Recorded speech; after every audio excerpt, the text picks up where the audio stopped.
आदिवासी समाजाचा नांदेड जिल्हाधिकारी कार्यालयावर धडकला राज्यस्तरीय निषेध आक्रोश मोर्चा।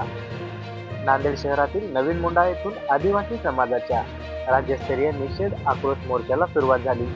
हा मोर्चा महात्मा ज्योतिबा फुले पुतळा, शिवाजीनगर, वजीराबाद चौरस्ता मार्गे नांदेड जिल्हाधिकारी कार्यालयावर दिनांक 23 ऑगस्ट 2024 रोजी धडकला।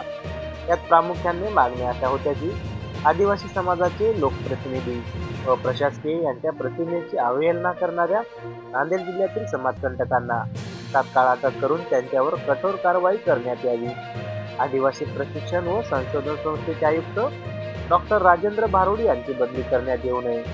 डॉक्टर राजेंद्र भारुड यांच्यावर जळगाव जिल्ह्यातील दाखल झालेला खोटा गुन्हा रद्द करण्यात यावा।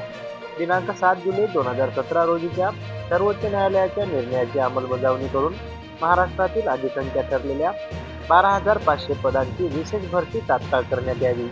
महाराष्ट्रातील शासकीय निमशासकीय विभागातील अनुसूचित जमातीतील जात वैधता प्रमाणपत्र अद्यापही सादर न केलेले कर्मचारी यांना तात्काळ अधिसंख्या करून त्यांच्या जागी खऱ्या आदिवासी विशेष पदभरती प्रक्रिया तात्काळ राबविण्यात यावी, यासह इतर विविध मागण्यांसाठी हा मोर्चा काढण्यात आला होता। या मोर्चामध्ये महिला भगिनींसह आदिवासी समाज बांधव हजारोंच्या संख्येने सहभागी झाले होते। आज नांदेड येथे जिल्हाधिकारी कार्यालयासमोर आदिवासी समाजाच्या वतीनं भव्य असं मोर्चाचं आयोजन केले होते। या मोर्चाचं कारण की ज्या महाराष्ट्र सरकारनं 12,500 जागा अतिरिक्त ठरवल्या आणि त्या जागा भरणं अपेक्षित सरकारकडून होतं, परंतु अद्यापर्यंत सरकारने याच्यावर काही कारवाई केली नाही आणि त्या सर्व जागा लवकरात लवकर भराव्या अशी आम्ही मागणी केलेली आहे। दुसरं महत्त्वाचे की पेसाच्या बाबतीमध्ये सुद्धा आतापर्यंत अंमलबजावणी झाली नाही। पेसाच्या ठिकाणी ज्या जागा भरणं सरकारनं अपेक्षित होत्या त्या सुद्धा जागा भरलेल्या नाहीत, त्या सुद्धा जागा भराव्या अशी आम्ही सरकारला विनंती केलेली आहे। दुसरं महत्त्वाचे की आमचे नेते मंडळी असतील यांच्यावर सुद्धा काही बोगस लोकांनी त्यांच्या बाबतीत काही गलिच्छ असं वातावरण निर्माण केलेलं आहे। त्यांच्या फोटोला हार घातलेले आहेत किंवा त्यांना शिव्यागाळ केलेल्या आहे, त्यांच्यावर गुन्हे दाखल व्हावे।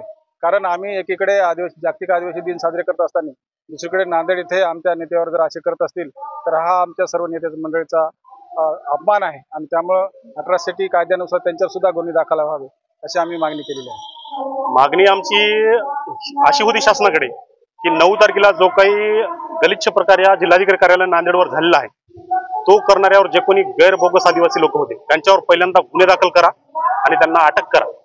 त्यानंतर 12,500 पदाची जी काही रखडलेली विशेष भरती होती, जे जात प्रमाणपत्र सरकारला सादर करू शकले नाही आणि मग शासनाने त्याला अधिसंख्य ठरवलं, परंतु अद्याप शासनाने त्याचं एकही पद भरलेलं नाही महाराष्ट्रातलं। त्यामुळे ती मागणी आमची 2019 पासूनची आहे। सुप्रीम कोर्टाने आदेश देऊन सुद्धा महाराष्ट्र शासन त्यावर कारवाई करायला तयार नाही। त्याच्यावर कारवाई झाली पाहिजे आणि ते भरती झाली पाहिजे लवकरात लवकर, ही आमची दुसरी मागणी होती। त्यानंतर पेसा भरती जे काय आहे ही काही कारणांमुळे, तांत्रिक कारणांमुळे अडकलेली आहे। त्याच्यामुळे महाराष्ट्रातले 13 जिल्ह्यातले सगळे लोक आमच्या विद्यार्थी त्या भरतीपासून वंचित आहेत। ते आमच्या हक्काच्या जागा आहेत आणि संविधानामध्ये त्याच्या तरतुदी असल्यामुळे तो आमचा हक्कच आहे। आम्ही काही वेगळं मागत नाही शासनाकडे। त्यामुळे शासनाने पेसा भरती सुद्धा 17 संवर्गाची जी आहे त्यामध्ये प्रामुख्याने ती लवकरात लवकर करावी आणि सगळ्या विद्यार्थ्यांना पेसा क्षेत्रातल्या न्याय द्यावा, ही सुद्धा एक मागणी होती। त्यानंतर आदिवासी भागातले जे काही वनपट्टे आहेत ते वनपट्टे सुद्धा त्या परंपरागत जे राबणारे लोक आहेत त्यांना त्यांच्या नावाने झाले पाहिजे, ही सुद्धा आमची प्रामुख्याने आम्ही मागणी केलेली आहे। त्यानंतर आदिवासी वसतिगृहाचा प्रश्न असो, आदिवासी वसतिगृहाला अजूनही शासनाची हक्काची जागा मिळाली नाही आणि जर मिळाली तर फार कुठेतरी अशा कोपऱ्यामध्ये मिळते आणि तिथं काही व्यवस्थित राहत नाही ते वातावरण। त्यामुळे चांगल्या ठिकाणी आदिवासी समाजाच्या विद्यार्थ्यांचे वसतिगृह झाले पाहिजे आणि तिथं मोठ्या संख्येने विद्यार्थी शिकले पाहिजे, ह्या आमचा मागणी होती। त्यानंतर डीबीटी योजनेमुळे सुद्धा खूप मोठा परिणाम विद्यार्थ्यांवर झाला आहे, ती सुद्धा बंद झाली पाहिजे, ही सुद्धा आमची मागणी आहे आणि ती मागणी मान्य झाली पाहिजे, नाही तर आम्ही अख्खा महाराष्ट्र जाम करू। डॉक्टर भारुड साहेब अतिशय नियमाने काम करणारे अधिकारी म्हणून महाराष्ट्राला सुपरिचित आहेत, त्यामुळे त्यांच्यावर दाखल केलेला गुन्हा सुद्धा मागे घ्यावा, ही सुद्धा आमची प्रामुख्याने मागणी आहे। आणि जे काही अधिकारी नियमाने काम करतात त्याच्यावर अशा प्रकारचा दबाव आणून त्यांना त्या पदावर हटवण्याचं काम इथले शासनकर्ते करत असतात, इथले जे काही लोक असतात ते करत असतात, ते होऊ नये म्हणून इथल्या प्रामाणिक अधिकाऱ्यांच्या पाठीमागे राहणं सुद्धा समाजाचं कर्तव्य आहे। त्याच्यामुळे आम्ही त्याच्या मागे आहेत आणि त्यांच्यावर जो काही खोटा गुन्हा दाखल झालाय तो मागे झाला पाहिजे, घेतला पाहिजे, ही आमची सुद्धा प्रामुख्याने महत्वाची मागणी आहे।